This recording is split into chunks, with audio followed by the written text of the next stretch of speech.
Welcome to Virtual Agile Meetings. I'm Ian Main. Really great to have Arash here today.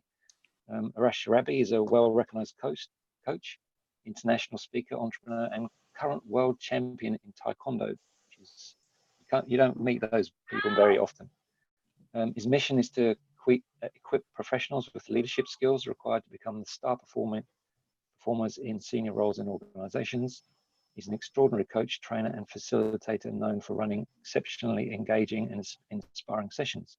He's also a member of the International Coaching Federation. So really great to have you here, Arash. I'll hand over to you. Take it away. Thanks, Ian. That was a hell of an intro. Let's see if I can live up to how you just described me. Thank you. Thanks, everyone. Welcome. How are you? Great. Great, yeah. Great. Thank you. Everyone's probably on mute and they're trying to find that mute Yes. We're all a bit slow in muting ourselves. We're being polite. I shouldn't have asked that. All right, so let's start. Before starting, I want to ask you all a question. Do you know what's the animal on this slide? Would that be a gazelle? Yep, it's a gazelle. It's a type of a gazelle. And what does it remind you of? For me, it's agility. Agility, yes. Yeah, agility. speed, I guess. Speed. But not. What else? Yeah. What Lunch else? if I was a lion. Lunch, yeah. Yeah. Energetic. Energetic, yes. What else? Swift. Quick Swift. thinking. Great, yes, swift. Probably focused in the face of a lion as well. Focused, yeah. How about innocent? Yeah, it could be. Or playful? Yep. Yep. Happy, Mm. joyful. How about any company? Does it remind you of any companies? No. How about Sprint Agile? Come on, guys. Oh, yeah. So that was the intent, Sprint I Agile. see, there's the logo, yeah, the logo. Yep. So, yeah, well, so now I would like all of you to please think for a second, think back. Who is your favorite leader? Close your eyes. Think, someone from history, someone from business, someone from fiction, someone who inspires you, someone who you think is a great leader. Think about that. And let me know who is your favorite leader. For me, it's Winston Churchill because of some of his inspiring speeches, trying to get the whole country working together. Yes. He didn't always do a great Churchill. job, but he was a very inspiring man. Churchill, great leader. I'm going to go with the complete opposite end of being famous for being a leader and say my father. My Ah, good. father, your father, yes. Absolutely. Anyone else? Elon Musk. I like the way he pushes boundaries and doesn't take no for an answer. Yep, Elon Musk, absolutely. I'd That's like to it. say Satya Nadella for his Microsoft. down, yes. for his down to earth demeanor, in spite of being one of the CEOs of one of the largest companies of the world. Yeah. Yes, absolutely. For me, it was probably the first Scrum Master I saw in action, Alex Ivanov, who had cancer. He was 2011. He was given 6 months to live, and I was managing him 2015. So he's still going, and even though his bones had broken from cancer, he had metal rods and all sorts of stuff. He was incredibly joyful, compassionate, empathetic, and happy. Absolutely amazing. Absolutely. Great. Thanks, everyone. Thank you. Now, let's look at leadership. What's the definition of leadership? Oh, there's so many different definitions of leadership. And there are so much debates, some people say leadership means this, leadership means that. But at the end of the day, we all know what great leadership is. This is great leadership. And this one. And this one. This guy is the chief of the Dani tribe in West Papua. Just a random chief in a random tribe. And this is great leadership. The matriarch elephant, the leader of the herd of the elephant. So leadership is not only in humans, it's also in animals. Leadership is really old. It's even older than people. It's primal. It's in our roots. We can all recognize great leadership. I'm sure you've all seen this, this diagram, this boss versus leader picture. It's been going through, it's been propagating through internet for a while now. So leadership is different to authority, right? Authority is a position of power. When we are in a position of authority, people have to obey us. Versus leadership is not a position. When someone is a leader, people are inspired and they choose on their own to follow the leader.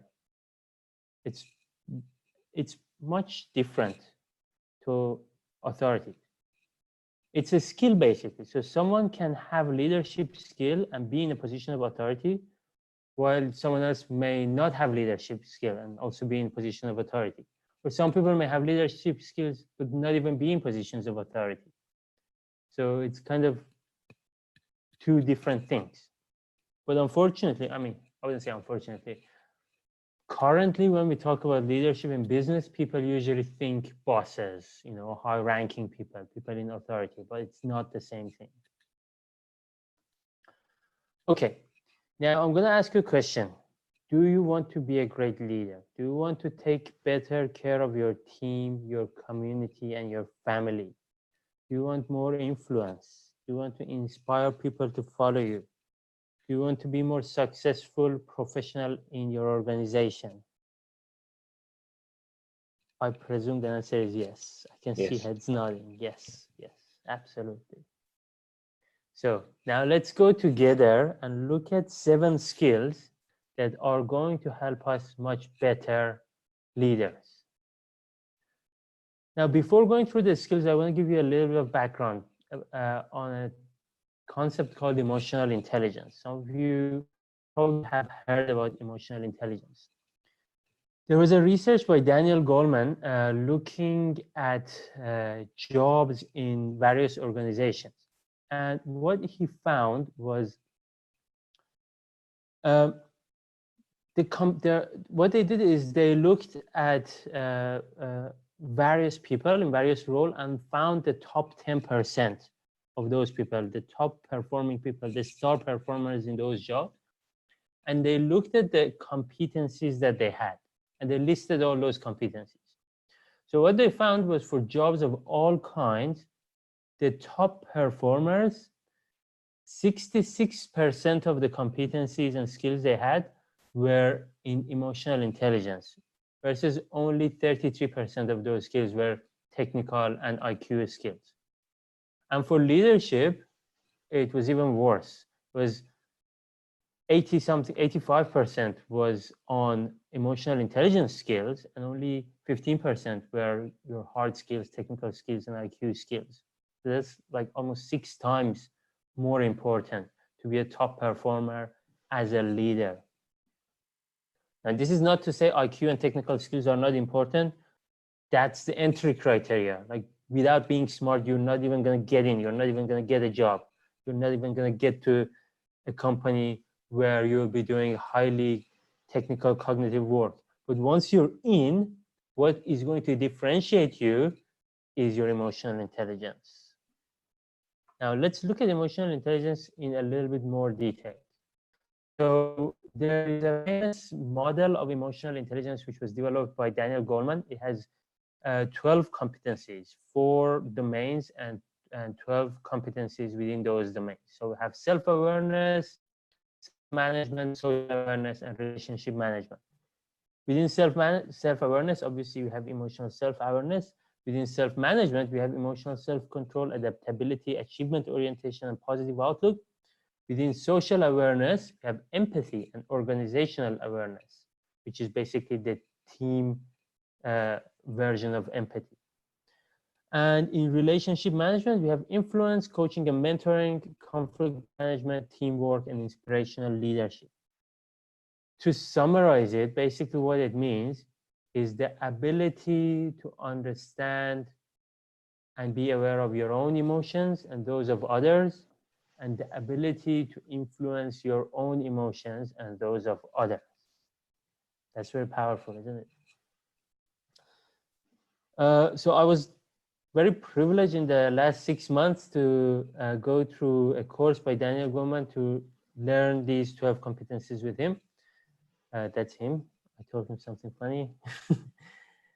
But today, we are not going to look at those 12 competencies. Instead, what I've done is I have looked at some key skills from the past 6 months of going through those competencies. I've looked at some key skills, took them out, summarized them. So these are the, I would say, the easy lower fruits, the easy picking fruits, things that you can work on in 7 weeks. And by working on these things, you'll significantly improve your leadership. And these are the 7 skills. So what we're going to do is we're going to look at each one of them individually, one by one. And we are going to come up with a plan of what we will be doing each week and how we are going to practice those skills. So get your pens and papers ready. As we're going through this, I'll be giving you some tips, and I'll be asking you to write down what is your action plan for each of those weeks. And by the end of the session, we'll have our 7-week roadmap. And we know exactly what we'll need to be doing. Okay. First skill is emotional self-control. Now, when we were evolving, our brains was evolving a layer at a time. So initially, when we were reptiles, we had something at the core of our brain, the base of our brain, called the reptilian brain. That's where the brain stem is. That's where the some very primitive parts of the brain are that control basic things like respiration, the heart rate, flight and fight response, basic emotions like fear, hunger, not joy, what do you say, pleasure, these kind of very, very basic emotions. And then on top of that, when we evolved a bit more, when we became mammals, on top of that, another layer of brain evolved, which is called the limbic system. And limbic system deals with things like, reproductive behaviors that we have as mammals, caring for our children, some other basic emotions. And as time was going by, we were evolving and we were building more layers and layers in our brain. And finally, there's a new layer, the newest layer of our brain, the topmost layer is called the neocortex, which is the same part of brain that we share with other primates. And this is the part of brain that is capable of the most abstract cognitive abilities that we have. Things like language, things like abstract thought, things like planning. And the most important part of this in humans is an area called the prefrontal cortex, which is the front of our brain at the surface. And this part of the brain is responsible for things like language, abstract thought, planning, and those things that make us uniquely human. We also like to call this part of the brain the CEO, or the executive center of the brain. Now, deep inside the brain, deep in the limbic system, very close to the reptilian brain, we have an area called amygdala. Amygdala is responsible for triggering fight or flight response. And it's also controlling certain emotions.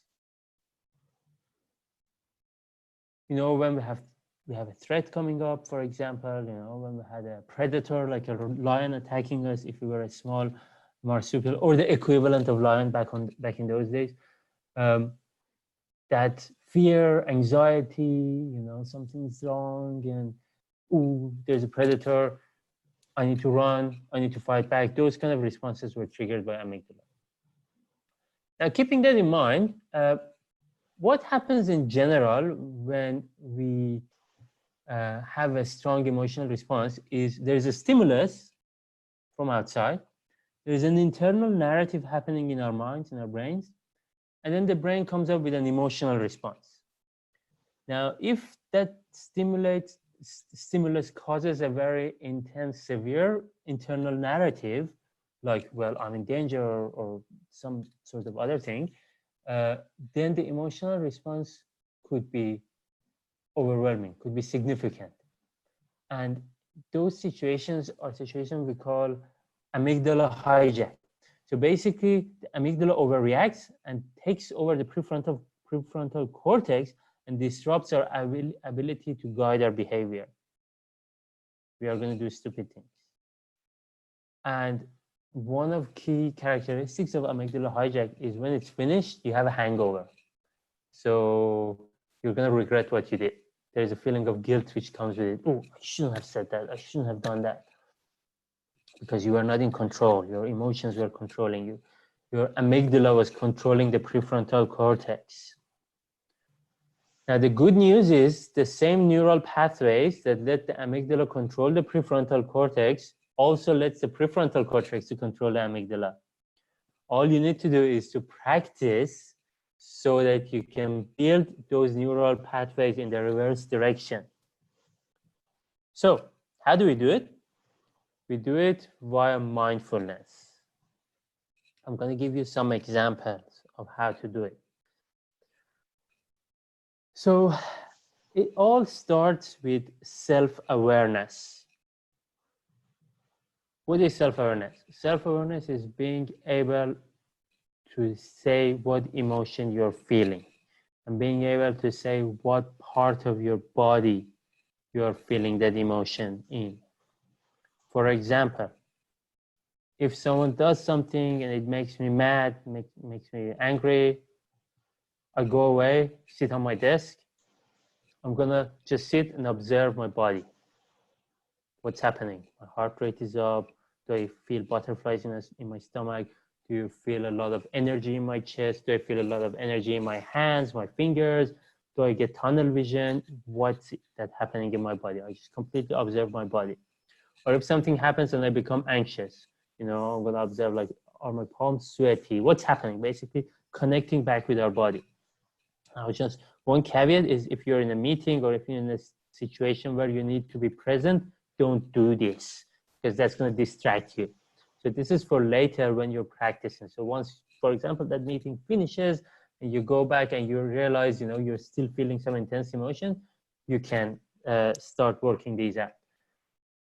Now, this is one of the techniques. Another technique that you can use in mindfulness is something that is rooted to Buddhism. So in Buddhist tradition, there is a story that, when Buddha was going through his journey to enlightenment, he would sometimes see this demon called Mara. Mara is the devil, some tempting demon. And Mara would try to tempt him with some desires or something to make him angry, something to distract him basically from being mindful. And he wouldn't go and fight with Mara. He wouldn't try to exercise willpower or anything. He would just say, I see you, Mara. And as soon as he would say, I see you, Mara, Mara would disappear without having any ability to hurt him or distract him. So the analogy is Mara here represents whatever in our body or in our minds that is not aligned to where we want to go.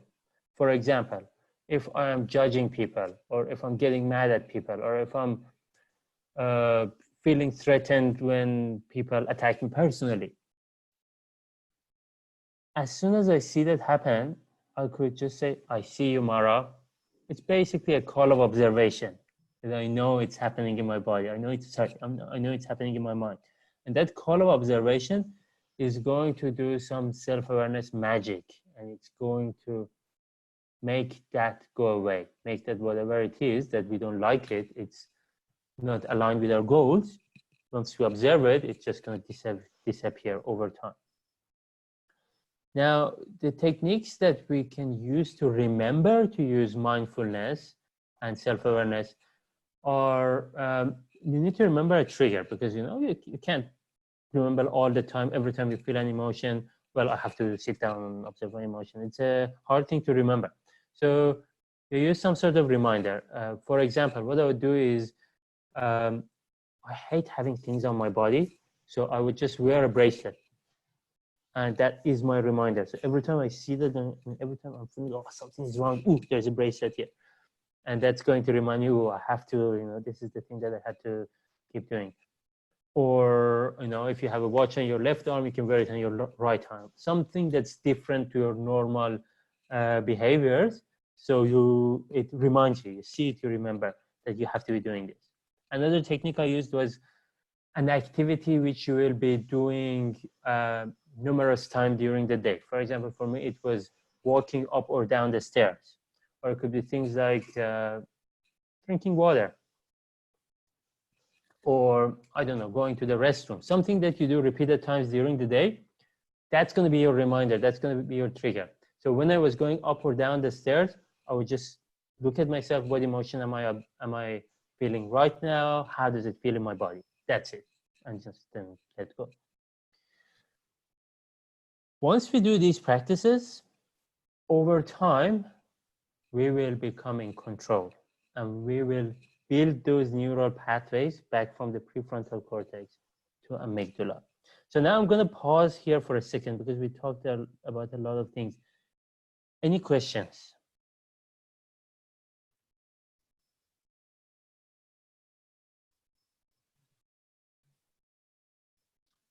How clear and how we're building emotional self-control?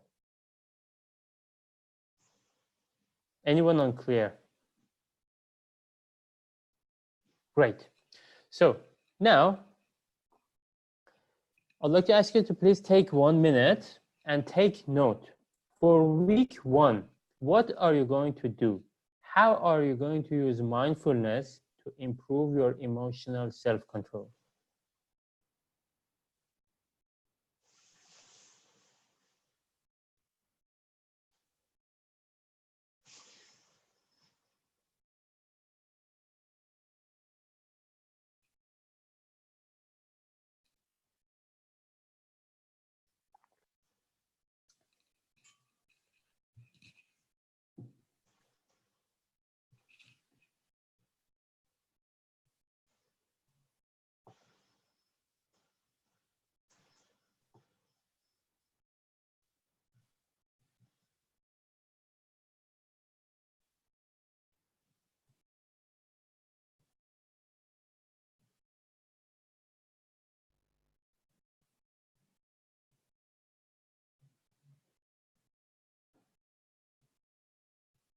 Okay.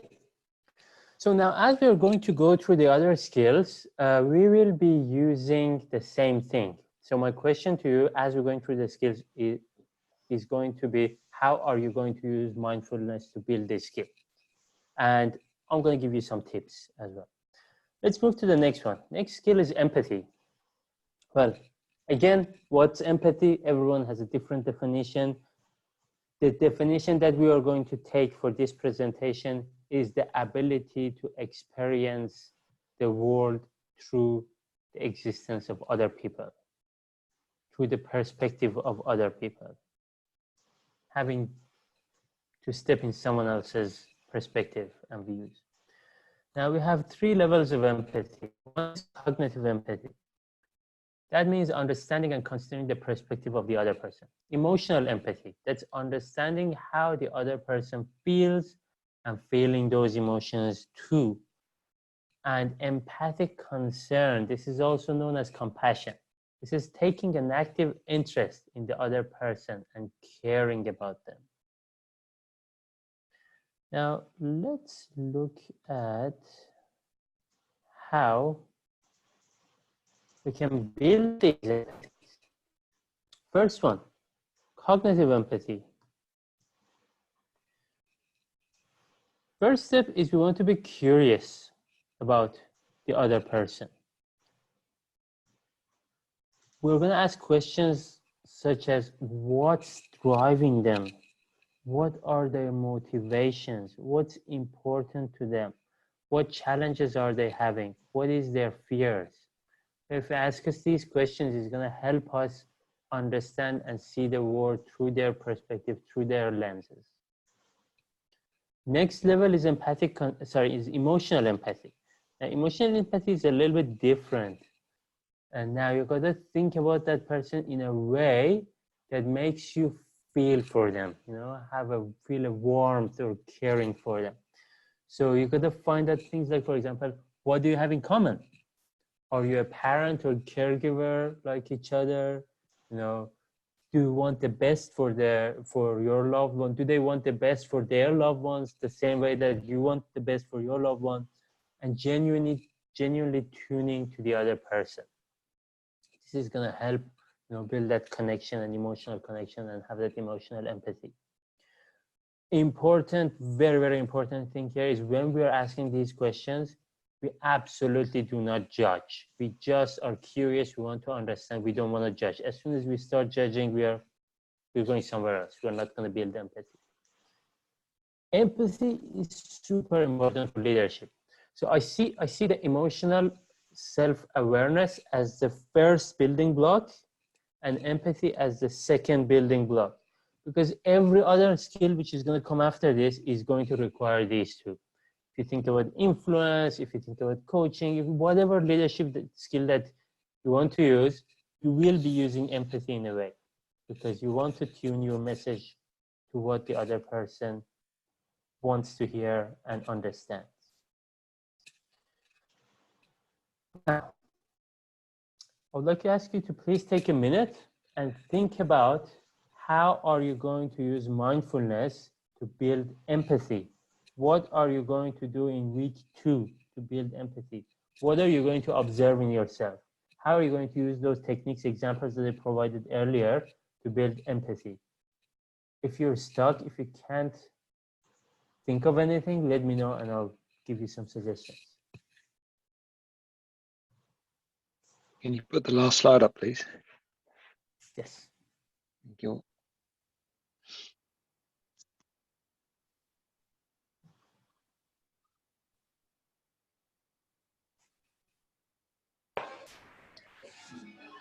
So is it time to answer?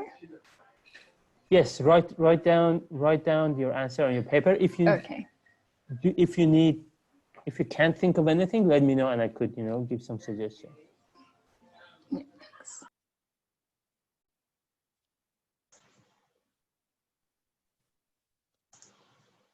Can you give some suggestions?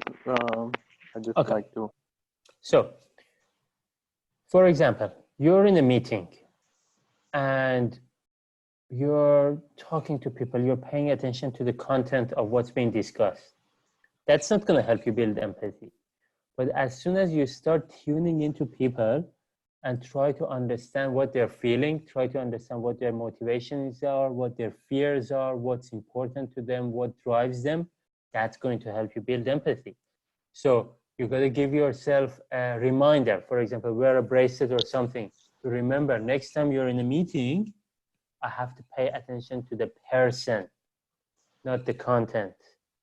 The content is also important, but it's not going to help you learn and grow. But paying attention to the person, to the tone, to the body language, facial expressions, are they leaning in, are they going back, what are they doing? That's going to give you a lot of information, which is going to help you build empathy. So you got to use your mindfulness techniques, reminder, to remember to do something to build that empathy, like observing meetings, things like that. Great, thanks for that.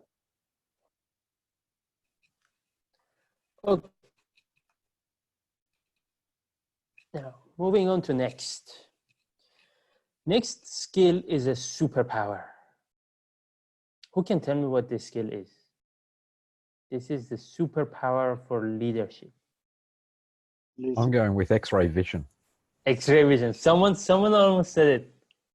listening. Vulnerability. Yes, it's listening. Yes. Listening. Listening is X-ray vision in a way, right? Let's see how listening is an X-ray vision. Okay. Why do we listen? Who can tell me why do we have to listen as leaders? What's in it for us as leaders to listen? For us to get all the information first before we do the proper action or judgment over a thing. Absolutely, absolutely. That's the most important selfish benefit of listening, because leaders are decision makers, right? To make better decisions, you need more data points. So you need to listen. And let me contrast two types of mindset. As a leader, I'm thinking, I know the answer. I just have to convince others to come along and follow my lead. What's that mindset going to lead to? It's going to lead to listening to respond, not to understand, because I want to convince, I want to prove a point. It's going to lead to defensive listening, trying to prove my point as I'm listening. So as I'm listening, I'm formulating a response. How can I convince this person? What's that going to result in? Limited perspective, less data points. Can't identify unknown consequences of my decisions. And people are going to feel not heard. The outcome is going to be suboptimal or poor decisions. Reduce credibility of the leader and the reduction of trust. Well, that's what you get with that mindset. Now, in contrast, if I feel I see part of the picture, I need to listen to people from different perspectives to make better, more effective decisions.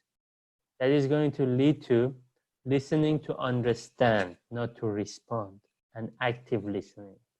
I'll be fully present. My objective is to understand you. The result is more perspective, more data points, better understanding of consequences of my decisions, and of course, people are gonna feel heard and valued. Outcome, better decisions, more support for the leader, and more engagement. Now, I'm gonna give you a 4-step process. This is what you need to do. When someone is talking, listen carefully with genuine intention to understand their perspective. That genuine intention to understand is important.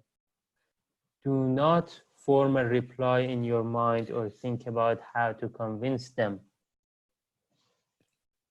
Definitely do not interrupt until they have finished making their point. Yes, that's probably going to mean it's going to take more than a minute or so just listening and not interrupting. Surprisingly. Now, once they finish making their point, you can pause, give it some time to make sure they're finished. If you disagree with what they just said, you can tell them now, or you can tell them, well, I'll think about your views and get back to you. This works magic. But now you may be thinking, it's fluffy stuff, it's not going to work in real world, if I don't interrupt people, they're going to run me over and they're going to eat me alive, we live in a jungle. Well, there's techniques for that too. So if someone is interrupting you constantly, you can again use your body language to stop them from interrupting you. You don't have to interrupt them. For example, if someone keeps interrupting you, you could do something like look them in the eyes, stare, no blinking, look them in the eyes. As soon as they are breathing or something, sorry. And with a little bit of a loud voice, so, sorry, can I, yep. And then let's say their name is, I don't know, I'm going to use Ian as a guinea pig here. So I'm going to say, Ian, sorry, can I elaborate my point a little bit? So a bit loud, interrupt them, and then slow down, and in point, confidently, without losing eye contact, say your point.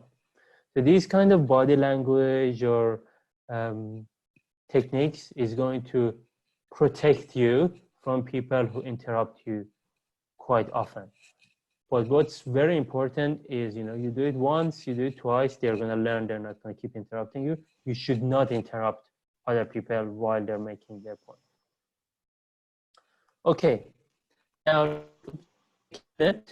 and write down how we're going to use our mindfulness techniques to improve our listening skills in week 3.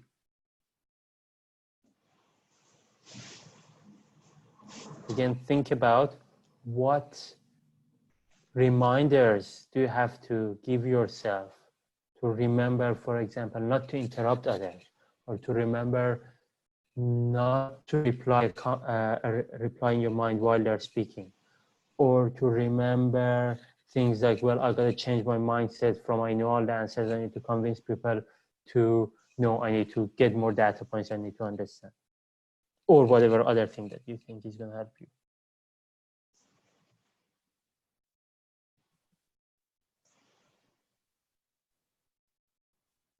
I have a query. Yes. What if you are talking over the phone, let's say a conference call, and the same scenario occurs, and you have to, you have somebody who is disrupting your flow, or interrupting you? So that's actually a good question. That's not part of listening, so that's not part of what we're talking here, but I will give you some example of what you could do. You could just basically say, you tell them, well, sorry, can you give me some time to finish my sentences? It's very difficult. We are on a phone and I lose my train of thought. Can I just please complete my point and then we'll hear you? But that's not the point here. The point here is we have to listen, right? We shouldn't interrupt people. Sure.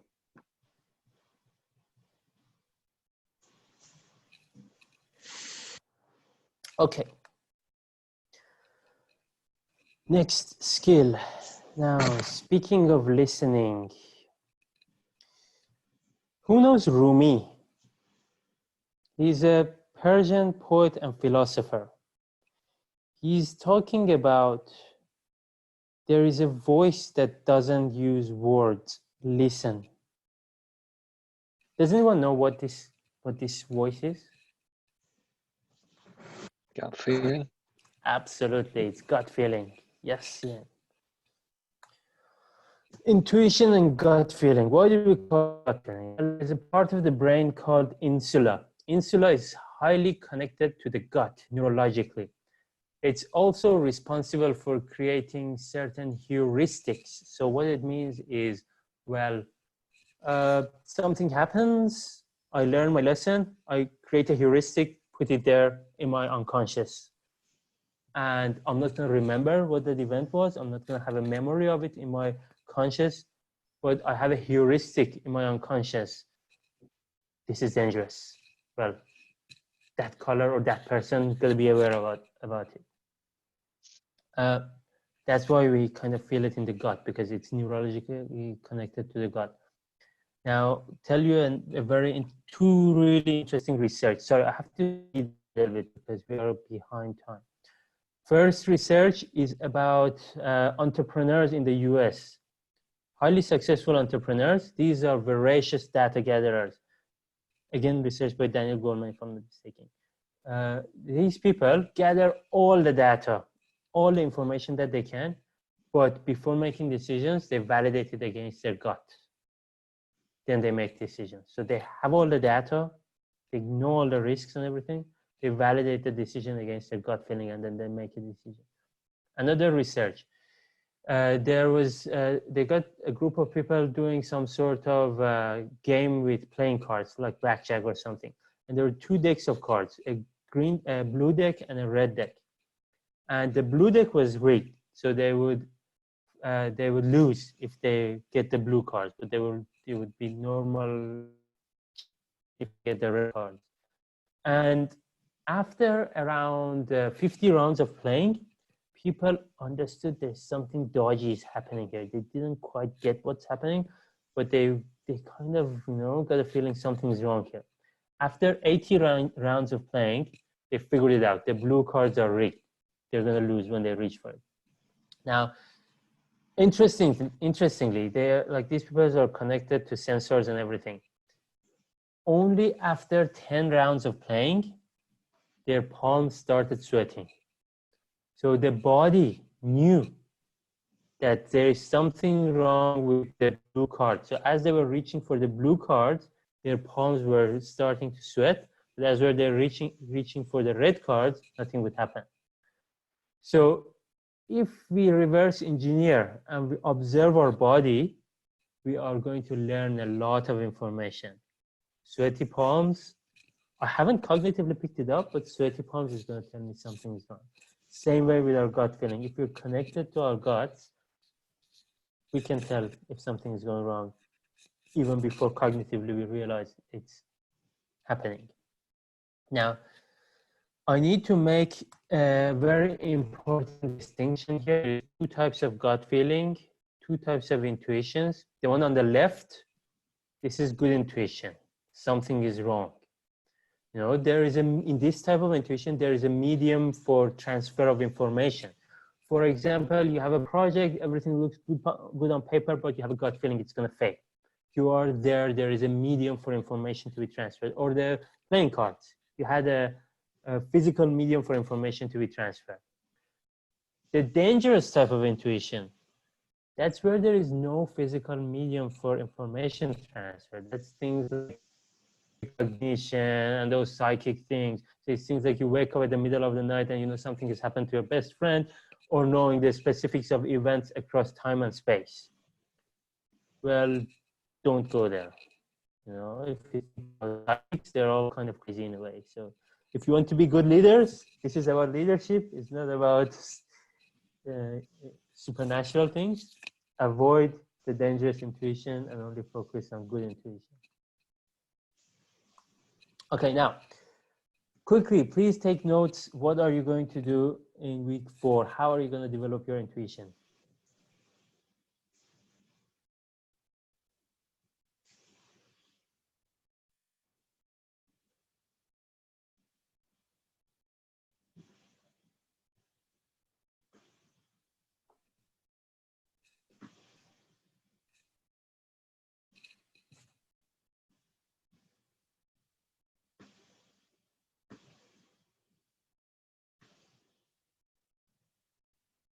Okay, skill 5, positivity.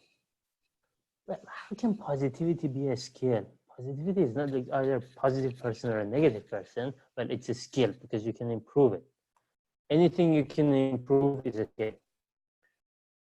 Research again shows that if a leader feels emotions such as joy, gratitude, amusement, awe, interest, and hope, it's going to lead to better result, like better performance of the team, creativity, loyalty, all sorts of good things that you see in this slide.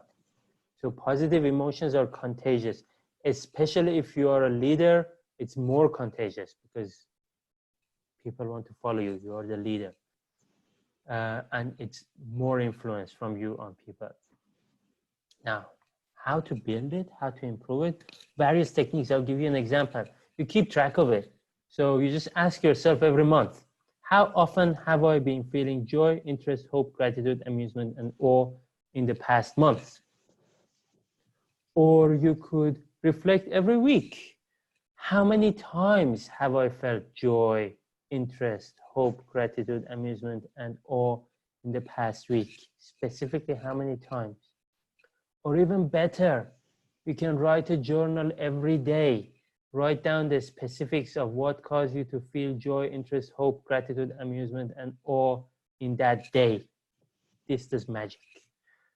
And soon enough, you're going to feel a lot more joy, interest, hope, gratitude, amusement, and awe, and be more positive person.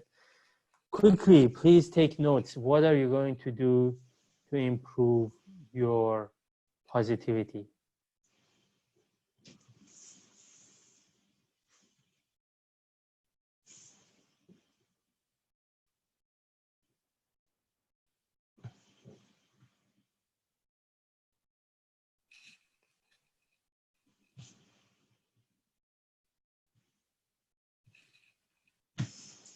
Okay, now week 6, organizational awareness. This is empathy, but for a team.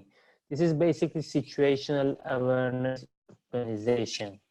This is a lame joke, I'm just gonna skip it, but this is a very funny joke. Have you ever seen this, the real organization chart? Does it make sense? That's organizational awareness. So basically understanding what's happening, not being clueless, knowing who's who, how is the relationships between people, what's happening, who's talking to who, not gossip at the same time as well, right? So gossip is not good. But this is going to help us. This is basically empathy version for a team. Situational awareness for those who have military background for a team. Again, quickly, sorry, we're going fast. We're almost out of time. What are you going to do in week 6 to improve your organizational awareness? Give you some hints. You could be paying more attention to how people interact with each other, observe more closely in meetings, outside, when people talk with each other, who's friends with who, what's the body language of people when they talk with each other, these kind of stuff. Is You tuning? almost say part of that one's getting involved in at least listening to the gossip. Oh, I don't know. I don't like listening to the gossip. So I personally don't do it, but I think I still have very good organizational awareness.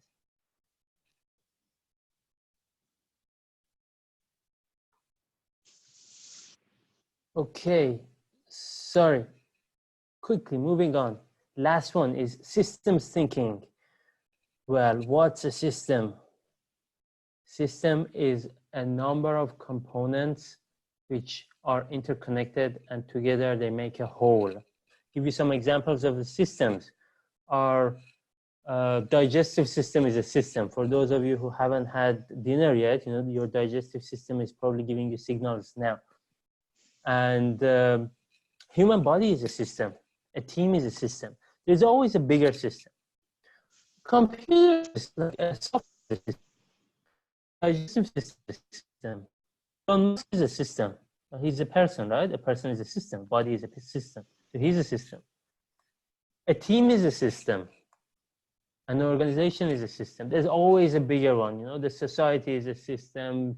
Earth is a system. Solar system, galaxy, universe, multiverse. It never ends. Now, systems thinking is understanding you are part of that whole and understanding your decisions are going to impact the whole. I'm going to give you a typical example of not applying systems thinking. Back in the days of British India, there was a big problem with snakes in Delhi. Too many people, too many snakes, too many deaths because of snakes biting people. Now, the British wanted to get rid of the snakes. So that's not rocket science. We want to kill the snakes, right? So we put a bounty on snakes. Now, what's going to happen? People are going to go kill the snakes. And then there are some enterprising entrepreneurs in Delhi who figure out they can make money from this. So they started breeding snakes to kill them and go and collect the money. And once the British found out, they said, all right, that didn't work. We're going to shut down the program. And now they shut down the program. Well, all those snake breeders, they let loose of their snakes. Now there's more snakes. So this is how a decision to solve a problem results in that problem getting worse. And sometimes it's not only the problem getting worse, it's far greater consequences of that. You know, you might have heard about the cane toads in far north Queensland, or the bushfires that are happening now, basically. That's another part of, another example of not applying systems thinking. Give you an example in the business context. Well, say you're a CEO of a company, the board is on your back, you need to improve the profits or you're going to be fired or you're not going to get your bonus. It's not rocket science, you know, profit is revenue minus cost, right? So I'm going to increase revenue, I'm going to decrease cost. What's revenue? Sales. I'm going to hire more salespeople. What's cost? IT, software developers. I'm going to reduce my software development people. What's going to happen? 6 months? Yes, profit's going to go over through the roofs. I'm going to get my bonus, buy that boat. Another 6 months, who's going to deliver all those things that the salespeople sold? Who's going to build all those software? Who's going to maintain them? Well, we're out of business. I get fired as a CEO, and I don't have money to pay back my boat. And now I'm bankrupt. And a lot of people lost their jobs, and the whole company is going down. That's another implication of not having systems thinking. So systems thinking is taking a step back, looking at the big picture. Leaders need to be able to see the big picture. They need to map the system and understand the consequences of their decisions. Don't just make snap decisions. Think about them. See the bigger picture. See the outside world, like not from my own perspective, but from the 10,000-meter perspective, from on top of the balcony. Okay, so we talked about Cobra effect and systems thinking, increasing profit. That was the other example. Now, how are you going to use mindfulness to build systems thinking skill? Week 7, one of the most important skills of a leader.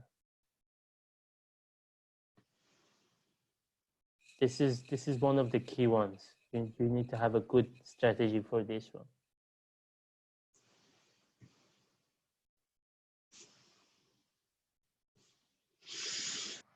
It's widening our perspective.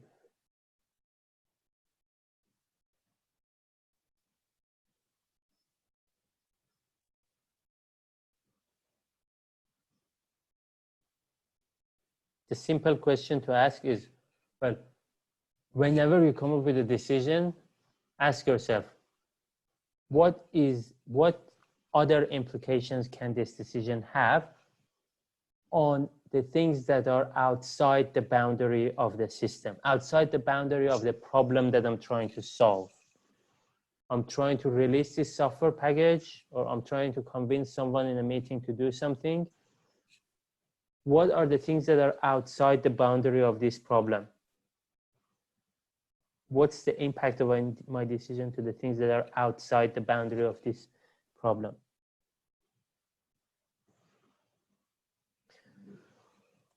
Okay, that brings us to the end of the session. Now I'd like to ask some people to share some of their actions. Let's get 3. We've got only 2 minutes left. Let's get 3 people to share one of their actions each. What did you come up with for one of the skills? Okay, let me start. I'll share mine. There were very few questions. The first questions, like how, the first one, key action, I'll be more aware how I react on other people's feelings. So it's more an awareness. And then for me, at the start of the day, I plan to ground myself. Yeah, this is in the morning at the start of the day, what I intend to do the rest of the day. Because once I ground myself, then that will be the theme throughout the day. I'll be aware. Yeah, I'll have awareness of what I'm going to do the rest of the day, so that whatever comes in, I won't be reactive. So I'll be, yeah, I'm more aware of the people around, or Brilliant. the emotions that I'm carrying. So yeah, that's Brilliant. the biggest thing. Thank you, Fleur. Thank you. Anyone else? I'm happy to jump in.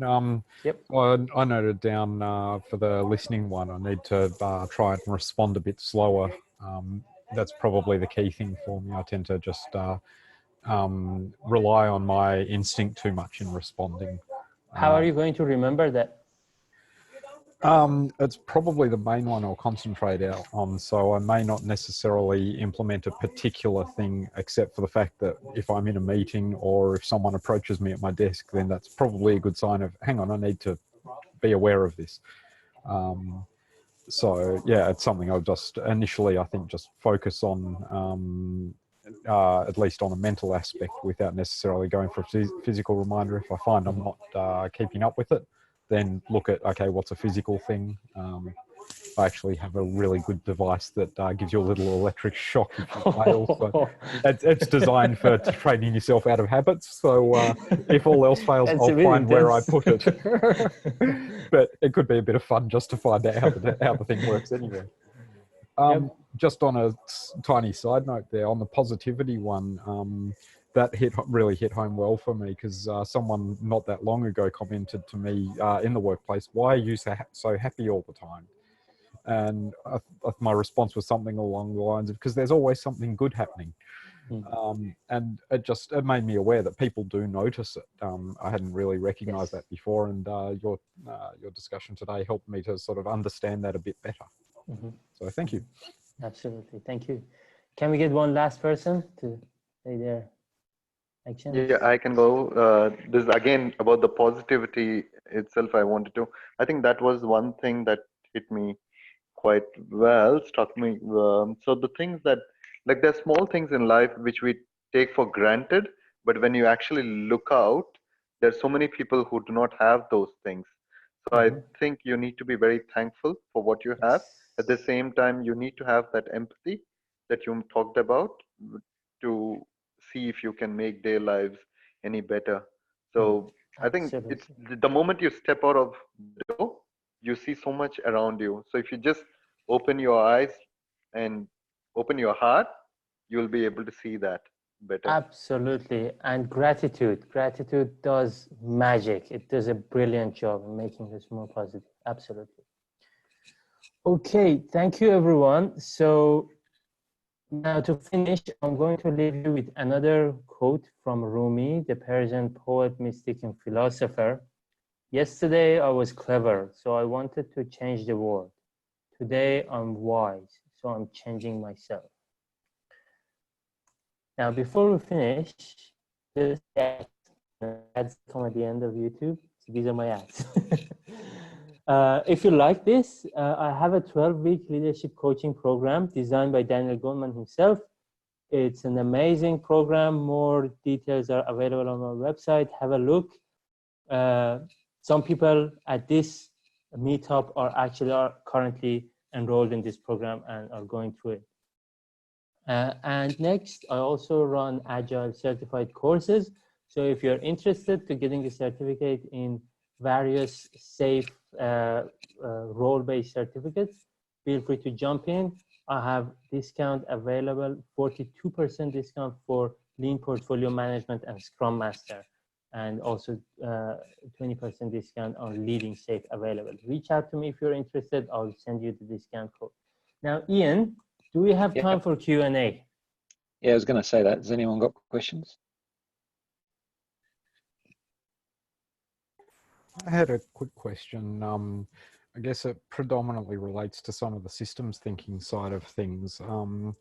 How do you counter it when someone who is in a higher managerial position, but not necessarily a higher leadership position, is ignoring the larger impacts when you're raising it? How can you help take them on the journey of systems thinking so that they are aware of that larger impact? Yep. So there are a few tools that you can use in systems thinking. Now, systems thinking is a big domain. There's like, you can get a PhD in systems thinking. There's books on it and everything. There are two very popular tools that we use, I've used before. One of them is called value stream mapping, and the other one is called causal loop modeling. If you have a look at these tools, these are basically modeling tools. You model the system. For example, causal loop modeling is really useful. You can model the different components in the system and graphically showing what's the implication of making a change or taking this action. Those are very powerful. So you can model the system, take it to them and show, well, look at this. Again, but the way that you word it, you have to use your empathy. You have to use, word it in a way that it's not triggering a defensive response, basically. Cool, thanks.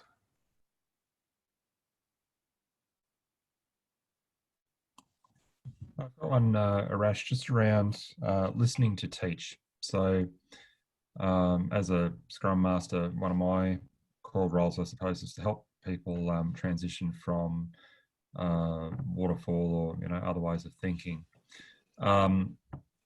Usually, it goes pretty well. Sometimes you'll get somebody who's declares herself to be Greek and is very, very stubborn, but will get emotional when there's no need for emotion, right? So there might be some background there that's causing people to behave in a way like that. But to be able to do a better job of listening, so it's worked okay to date, but I'd like to be more effective with it. So in some cases, it has been that I've come back to this team member at a later stage and say, look, sorry, that if I wasn't quite clear or if I wasn't listening to you well enough. And on those occasions, she said, oh, no, that's fine. No, it's me. I'm Greek and I just talk a lot and all that sort of stuff. But I would like to find a more effective way of doing it so that I can diffuse during the situation. So I think while you're listening, the objective is to understand. And to better understand, what better way to see the world through her eyes, experience the world through her perception. So empathy, exercise as much empathy as you can. Try to understand why she's saying those things. Try to understand what's the motive behind it, what's the emotion behind, what's she feeling right now. Can you feel that same thing? Can you feel for her? Can you empathize with her that, well, if I was her, I would probably do the same thing and say the same thing. Yep. Once you have that view, once you have that level of intimacy internally, like you don't have to be really intimate with that person, but that level of cognitive intimacy, then you will be able to later formulate your response or the way you want to teach her in a way that it absolutely sits where it needs to sit, lands where it needs to land. Does that make sense? Yeah, that's good. I'm pretty sure it's fear that's driving it. So try to feel that fear yourself, like be her, basically, be her. I'd also tend to look at what some of the possible underlying causes are that may not be visible in the workplace as easily. Something like someone's the cognitive biases that people can only cope with a certain amount of change, and then they just resist any change, no matter how good they think it is. It's change, therefore it's bad. And that could be completely external factors have overloaded this person. And that can be really challenging then to be able to put yourself in their shoes, because we only get a snapshot into a small part of someone's life. So don't envy that one, but it's I think there's a challenge in some of the empathy side of things to understand what's happening that you cannot see. Yeah, that's having right. that open mind. We got one more in it. Has anyone got one more burning question? And then we probably better wrap up. We've got over time, but that's fine. Any last questions?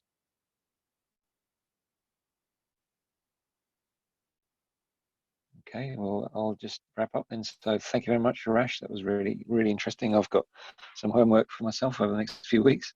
I'm sure some of you others have as well. So what I'll do is I'll unmute everybody and we'll just say thank you, Arash, and then we'll end. So thank you very much. It was awesome. Nice. Okay. Thanks very much, Arash. Thanks, Thanks, Arash. Awesome. Thanks, everyone. Thanks, Arash. Thank you. Thank you so much. All right. Bye, guys. Bye. Cheers, guys. See you next time. guys. Thank you. Don't forget to connect on LinkedIn. Yes. Okay. Yeah. See you. Bye. Definitely. Okay. Bye, everyone. Bye. Bye.